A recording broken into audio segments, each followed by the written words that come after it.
Buenos Aires, early 2001. You walk up to the ATM on a Tuesday morning and the machine works. Your card goes in. The screen loads. The balance shows your money exactly where you left it.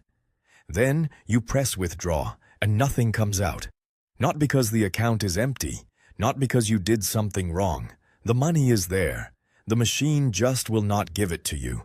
And somewhere in that moment, in that gap between the number on the screen and the nothing in your hand, something shifts.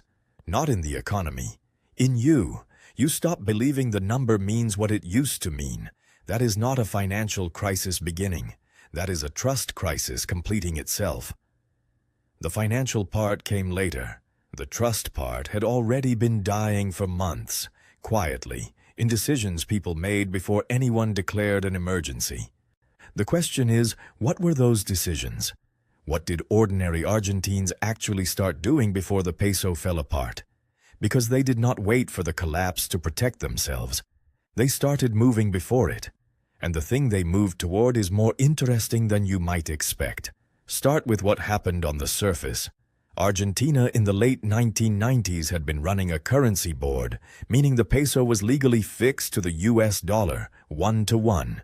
It looked stable. It felt stable.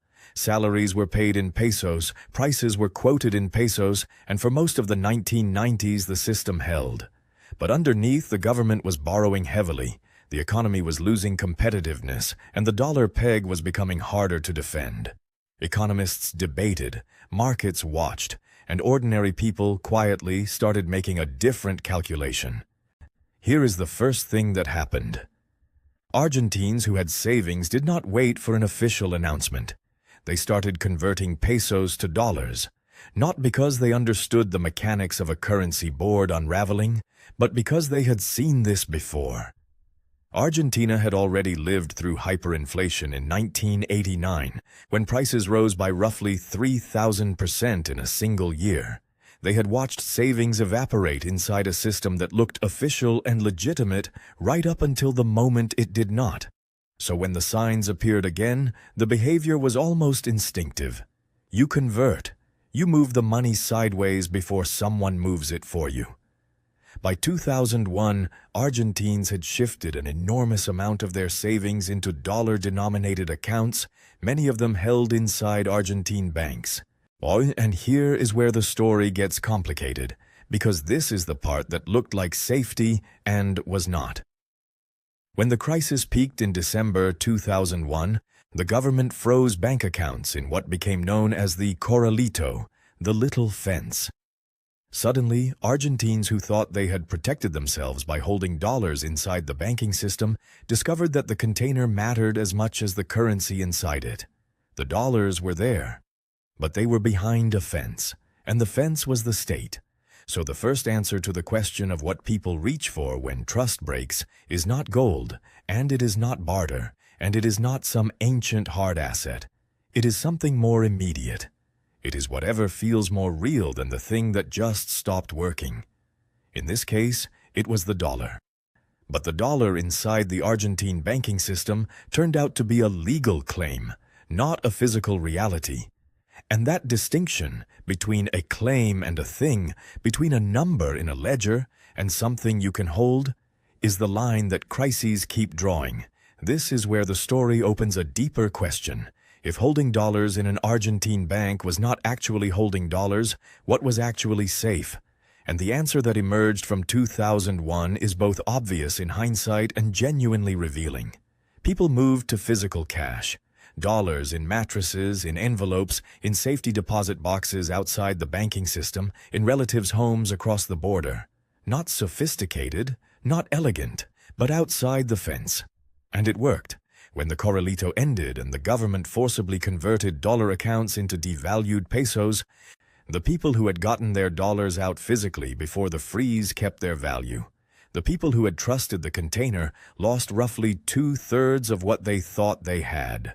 But now, the story gets even more layered, because physical dollars solved one problem and not another. If you needed to buy groceries during the freeze, dollar bills were not always the most useful thing. Local exchange networks emerged across Argentine cities. Neighborhood barter clubs, called clubs de trueque, had actually been growing since the late 1990s. At their peak during the crisis, millions of Argentines were using them.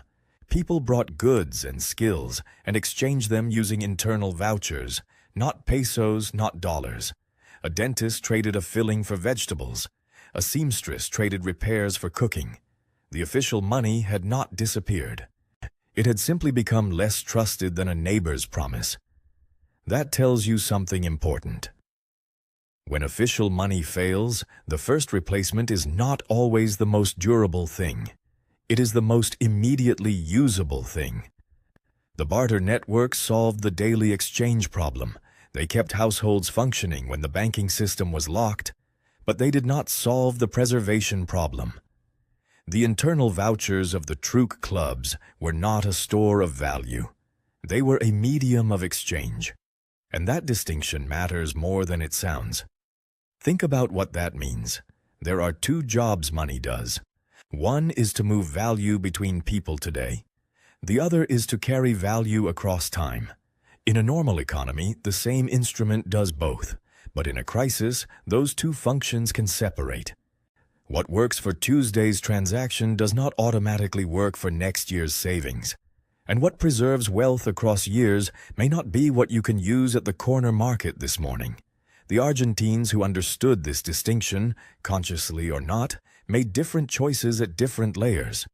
For daily transactions, they used whatever their community accepted: pesos, dollars, truque vouchers, sometimes even fuel or cigarettes in certain areas. For preservation, the ones who came through best held something that could not be frozen, devalued by government decree, or inflated away. Real estate in stable locations, dollar cash outside the system. In some cases, gold, though gold was less common in Argentine household practice than in some other historical contexts. Why now pull back from Argentina and look at the pattern across other collapses, because this is where the logic deepens. In Weimar Germany in the early 1920s, hyperinflation moved so fast that workers were paid twice a day and sent family members to buy bread immediately because prices rose by the hour. The mark was still legal, it was still technically money, but it had lost the second function entirely. It could barely complete the first. What became trusted in that environment was anything with stable foreign value: dollars, pounds, physical goods, a bag of coal, a side of meat. The famous stories of wheelbarrows full of notes to buy a loaf of bread are not metaphors. They are documentation of a system where the exchange function was collapsing in real time. But here is the reversal. The people who held physical goods in Weimar Germany did not all survive the aftermath well, because after the hyperinflation ended and the Rentenmark stabilized the currency in late 1923, the economy reorganized around new rules. Some of what people had accumulated as crisis assets became less useful once normal commerce resumed. The transition created its own set of winners and losers, which raises the uncomfortable question of whether what survives a crisis and what thrives in the recovery are actually the same thing. They are not always. And this is the pattern that keeps appearing. In crisis, people optimize for usability and immediacy, the thing that still works today. In recovery, the winners tend to be the people who held something with durable, transferable value that the new system was willing to recognize. Land, a foreign currency, certain physical assets, not emergency exchange tokens, not vouchers, not whatever was moving at the barter table last Tuesday, something that the next version of the system would still price. Return now to Buenos Aires in 2002, after the freeze, after the forced conversion, after the peso devalued by roughly 70% against the dollar. The people who came through were not the ones who had trusted the official story the longest.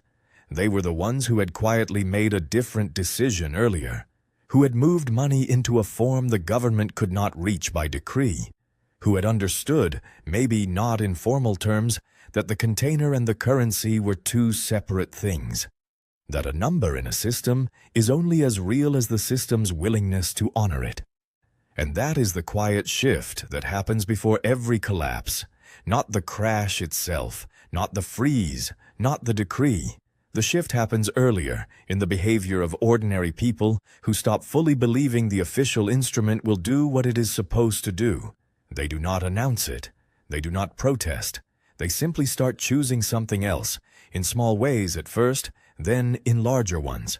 They open a foreign account. They keep cash at home. They buy something real. They stop reinvesting in the local system. The money is still there. The numbers still show up, but the trust has already moved. That is what makes currency collapse so hard to see coming from inside it. The value falls last. The trust falls first. And by the time the numbers change, and the people who were paying attention had already answered the only question that mattered. Not what is my money worth today, but what will still be accepted tomorrow morning by someone who has also stopped believing the official story.